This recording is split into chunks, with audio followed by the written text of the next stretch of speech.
বাবু নে বাবু নে বাবু, যা যা যা যা যা যা। আমাদের প্লেনে খাবার ইনক্লুড আছে, যেহেতু আমাদের এয়ার ইন্ডিয়া। তাও আমরা এখানে সামান্য একটু ম্যাকডোনাল্ডসে এসেছি, তোমার কিছু স্ন্যাক্স নিয়ে নিয়েছি। ন্যানো খাচ্ছে হচ্ছে ফ্রেঞ্চ ফ্রাইজ, আর একটাই নিয়েছি হচ্ছে আলু টিক্কি বার্গার।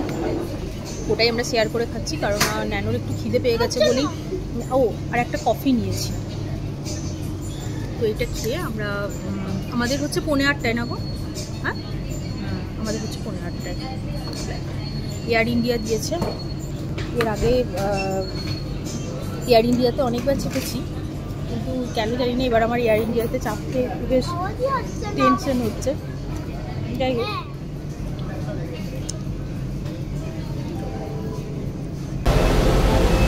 আমরা বাসে উঠে পড়েছি, আমরা একটু প্লেনের দিকে যাচ্ছি না।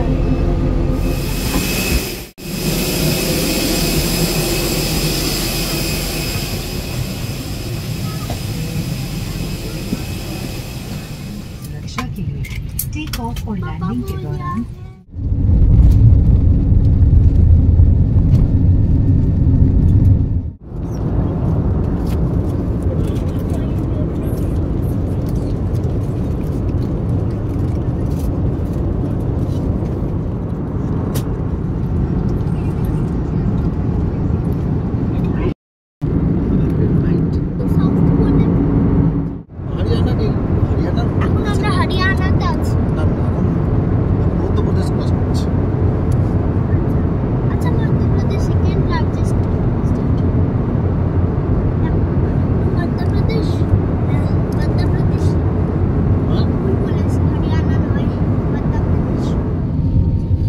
অবশেষে দিল্লিতে এসে নামলাম, দিল্লি এয়ারপোর্ট পৌঁছে গেলাম।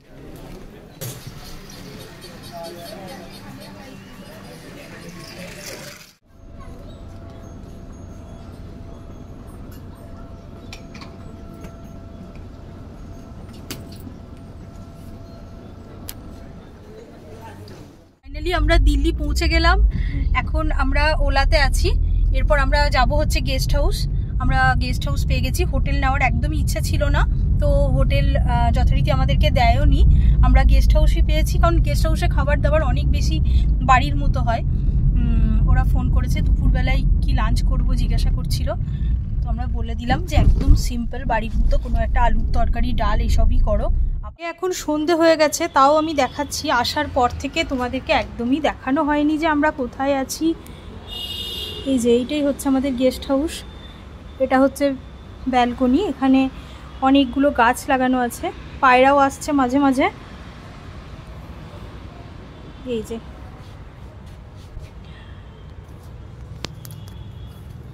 আর ব্যালকনি, ওইটা হচ্ছে মেন দরজা আমাদের, মানে ওইখান দিয়ে ঢুকতে হচ্ছে। বাইরেরটা আমি পরে একদিন দেখাবো। এই দরজাটাই আমি বন্ধ করে দিলাম, কারণ আমি জানি না ঠিক যে মশা আদৌ আছে কিনা। দাঁড়াও, পর্দাটা একটু দিয়ে দিই। দেখো, পর্দাটা দিয়ে দিয়েছি। এটা হচ্ছে ব্যালকনি, এদিক দিয়ে গিয়ে ব্যালকনি, ঠিক আছে। আর এখানে আছে একটা লন্ড্রি ব্যাগ আছে, যদি কিছু কাচতে দেওয়া হয় সেই জন্য। আমরা যখন বাইরে বেরিয়ে যাই ওরা কেচে দেয়। আর এখানে তো এই সমস্ত সরঞ্জাম আছে। টিভি, আজকে আবার টিভিটা কিছু একটা প্রবলেম হয়েছে, ওয়াইফাইয়ের চলতে চাইছে না, নর্মাল টিভি চলছে। এটাই হচ্ছে আমাদের ঘর। আমরা এখন আপাতত এখানে আছি। আর এখানে আমার সাথে কিন্তু ন্যানোও আছে। আর এখানে একটা আয়না আছে, মিরর আছে,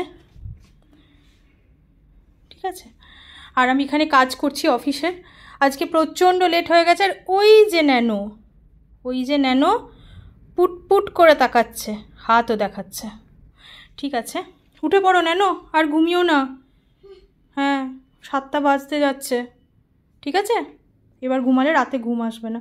আসলে ও না খুব টায়ার্ড হয়ে গেছে, মানে আজকে সকালে আমাদের প্রচুর ট্রাভেল হয়েছে। ওকে নিয়ে স্কুলে গেছিলাম, ওই অ্যাডমিশনের কিছু ফর্মালিটিস বাকি ছিল, ওর একটু অ্যাডমিশন টেস্টও ছিল। আর এই যে এইখানে আমার অফিসের কাজ চলছে, যেহেতু আমার সকালে আজকে অনেকটা ব্রেক হয়ে গেছে, আমাকে আজকে রাত পর্যন্ত লগ ইন রাখতে হবে। আর সেটা হচ্ছে মেন আমাদের এই যে গোপালবাবু, এনাকে নিয়ে আমি কোথাও ট্রাভেল করি না, যেখানেই যাই আমি ওনাকে খাবার দিয়ে চলে যাই। কিন্তু অনলি আমাদের যখন এরকম কোনো ট্রান্সফার হয় তখন আমি সব ঠাকুরকে প্যাকিংয়ে দিয়ে দিলেও আমি অনলি এই গোপালকে কিন্তু সঙ্গে নিয়ে আসি, সামান্য কিছু খাবার দিয়ে নিয়ে আসি, উনি সঙ্গে থাকেন। কারণ একদম সবটাকে মানে করে দিলে, প্যাক করে দিলে ঠিক মনটা ভালো লাগে না। এদিকে আছে ওয়াশরুম, নেনো আর নয়, এবার উঠে পড়ো। আর আমাদের জামা কাপড় আছে আমি আপাতত এই ঘরটার একটা ট্যুর দিয়ে দিলাম। এসে থেকে কোনো ভিডিওই করা হয়নি, এখন মনে হলো তোমাদেরকে তো কিছুই দেখানো হলো না, একটু দেখানোটা খুব। জামা কাপড় আয়রন করতে দেওয়া ছিল, সেটাই দিল। আমি আর ওই যে ওয়াইফাইটা চলছে না, তার জন্য নতুন একটা ইউজার আইডি পাসওয়ার্ড দিল, বলে এটাতে ট্রাই করো, হয়ে যাবে। দেখি এটাতে হয় কিনা, না হলে সমস্ত মোবাইল থেকে কানেক্ট করতে হচ্ছিল। যাই হোক, চলো আজকের এই ভিডিওটা আমি এখানেই শেষ করছি, আর খুব তাড়াতাড়ি তোমাদের সাথে দেখা হচ্ছে নতুন কোনো ভিডিওতে। চলো, গুড নাইট।